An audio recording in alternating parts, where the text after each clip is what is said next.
Chapter 8. History. In the morning, he went straight to work from the subway station and met Debra on the way in. Wow, you're here early. I tried calling you last night, but your wife picked up, and she sounded pissed. I didn't talk to her long because she wasn't making any sense. She called me a bitch, so I hung up. Deb, He said, placing his hands on her shoulders. I don't know what I'm doing anymore. Last night she went crazy. It was the worst. He explained all the drama that had taken place the night before, and she listened quietly. When he was done, Debra was still silent for a while before she shook her head with a sigh. Wow, you didn't have to sleep on the streets, though. You could have come stay at my house if you wanted. I know, but that would be a whole other story. He groaned. I just wanted to be alone for a while to have a moment of peace. Sometimes I think all the things my father said about black women is true. I mean, this girl is so difficult to live with. He warned me about this, but I went and did it anyway. What do you mean? Didn't your dad marry a black woman? Yeah, but she was Caribbean black. He was talking about these African-American women. He dated a few back in the day before he met my mother. Cheated on her with a few too. One of them got him thrown in jail for child support. And when I visited him in prison, he told me it's better to be in prison than have to deal with these type of women. I guess it all worked out, though, because that was the last time he cheated on Ma. Anyway, yeah, he was just warning me to never get involved with these African-American chicks. So why didn't you take his advice? They had come into the break room and begun their usual morning rituals of coffee and breakfast. Marcus shrugged as he mixed his cup. Because it's bullshit. I had plenty real nice black girlfriends in the past, relationships I messed up doing dumb crap. Plus, he was a cheater. What'd he know about treating women, right? I mean, it's probably men like him that make women go nuts in the first place. And honestly, I was a little bit happy when he got his. Marcus chuckled, shaking his head as the memory came back to him. You know, while he was out at night, I was at home with my crying mother. She was the one doing all the sacrificing to raise us up good, and she loved him no matter what. Wow, she was strong. She sounds amazing, actually. She was. You would have liked her, and she would have loved you. Really? I thought most black women hate to see their sons with a white woman. Oh, please, not my ma. She said it didn't matter. But actually, you're kind of right, because Natalie did say if we ever had kids, she would grow them up black, whatever that means. She's always telling me how my Caribbean culture's too laid back, and we don't remember where we come from. God, my ma would have hated Natalie. She didn't like Afrocentric types. He paused. Well, actually, they would have both hated each other because Natalie would have thought my ma was a weak woman for putting up with my father cheating. She likes to kick up and say how only a real man can handle a black woman, and only weak black men go outside their race to find a woman, because they can't handle a strong, independent black woman. You know, that same BS line they teach all of them to say when they have an attitude. When my ma heard other black women talking like that, she used to get vexed. She would say, why a man should have to handle a woman. Why they would say that. They meant realize how bad that making them look. They can't understand that people just want to have peace of mind at home. No man want to be a damn lion tamer at home. He's just a man, and you is just a woman, not some circus act.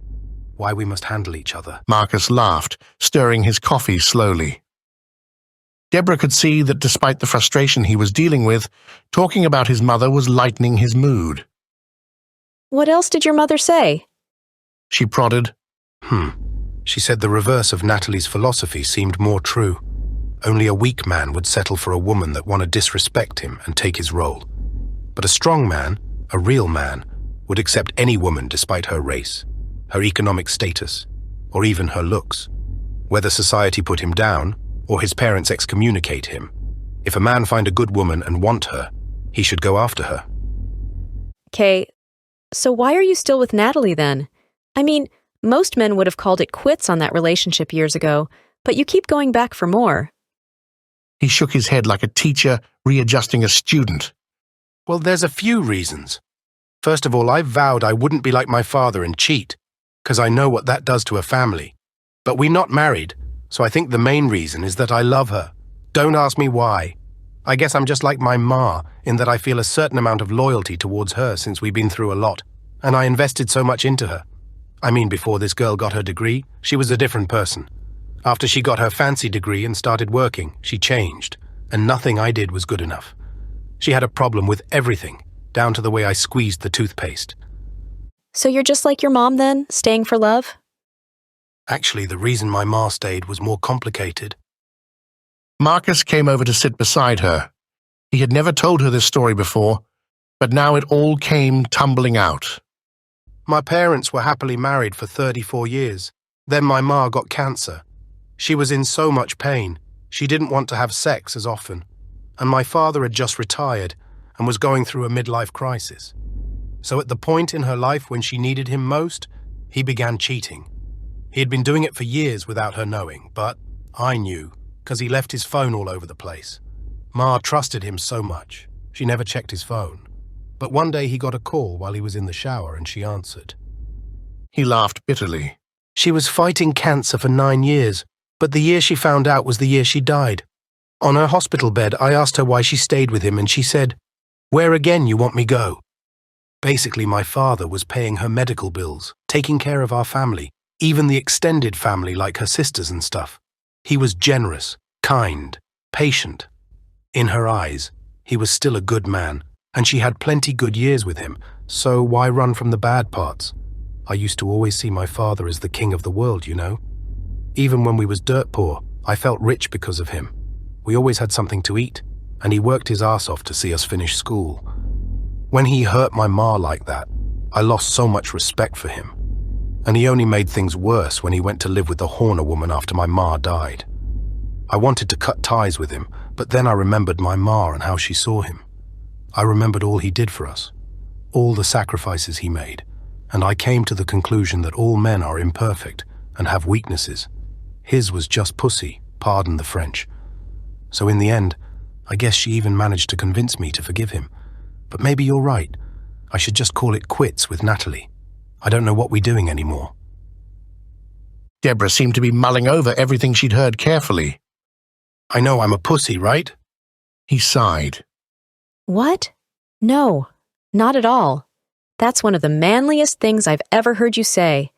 I used to think you were one of those submissive men who are into BDSM and liked your woman to humiliate you. He spat out a shocked laugh. What? You crazy? That's madness. Oh, it's not so bad, you know, a little spanking and face-sitting. He looked at her with his jaw practically unhinged. Geez, you into some freaky stuff, girl. Anything else you want to tell me? She shook her head vigorously. Nope. No. Let's forget I said that, Kay. The last time I told you stuff like that, the entire staff was talking about it the rest of the day. How many times I need to apologize for that? He chuckled. It slipped out. I thought being a virgin was a good thing. It is, but it doesn't matter. I don't want to talk about that again. It's so strange, though. I'm not having sex because I'm single and made a choice not to before marriage. And you are sort of married, yet aren't having sex, but not by your choice. It's bizarre, isn't it? No, it's sad. We're both sad. Well, you are anyway. Ow. Burn. But forget about that. You have to tell me, are you into face-sitting or not? Does that rev your engines to sit on a man's face? God, why did I even mention that? You're not going to let it go, are you? Would you? She groaned, rolling her eyes in defeat. Kay, I'm trusting you with this. The answer is yes. It kind of turns me on. But it's not that strange. I actually did some research, and they say that people that suppress their sexual desires usually develop strange sexual practices. Oh my God, He muttered. What? You're a freak. I have to tell everyone. You'd better not. She pretended to strangle him as they both laughed like kids. Finally, out of breath, he said, Don't worry, your secret's safe with me. But I'll have to tell your future boo because you could kill a man with that big behind. He needs to know, Deb. She couldn't help but chuckle, even though she was trying hard to keep a straight face at his little jab. Tapping him on the back of his head, she scolded, Shut up. If you don't have something good to say, then don't say anything. The floor manager pushed the door at that moment and eyed the two of them suspiciously. Y'all fraternizing again? He said in his Mississippi drawl. No, sir. Marcus straightened up. All righty, well, get moving, 'cause the bell's about to go. He grabbed his water bottle and hustled out, shooting them another side glance on the way. Marcus started to stand when Debra suddenly grabbed his arm. Oh, by the way, when are you going to buy the truck and finalize everything? He bit his cheek as he gave it a quick thought.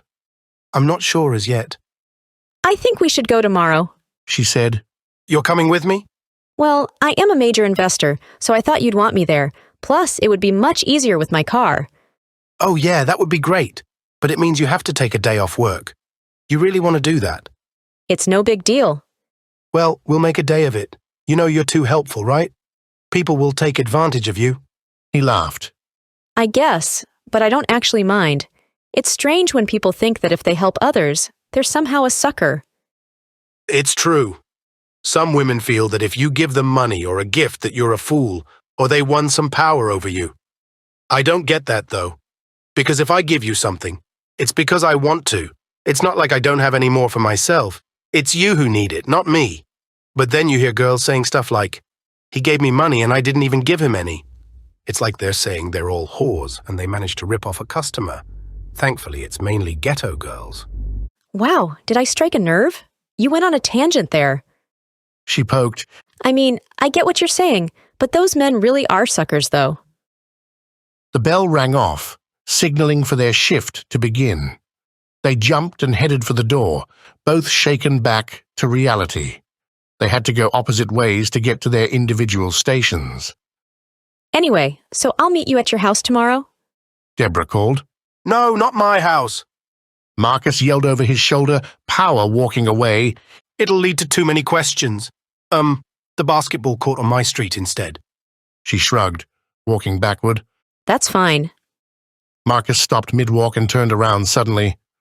And Deb. She paused. Yeah? Thanks again, not just for helping me out, but for being a real friend. She gave a weak half-smile. No problem, friend.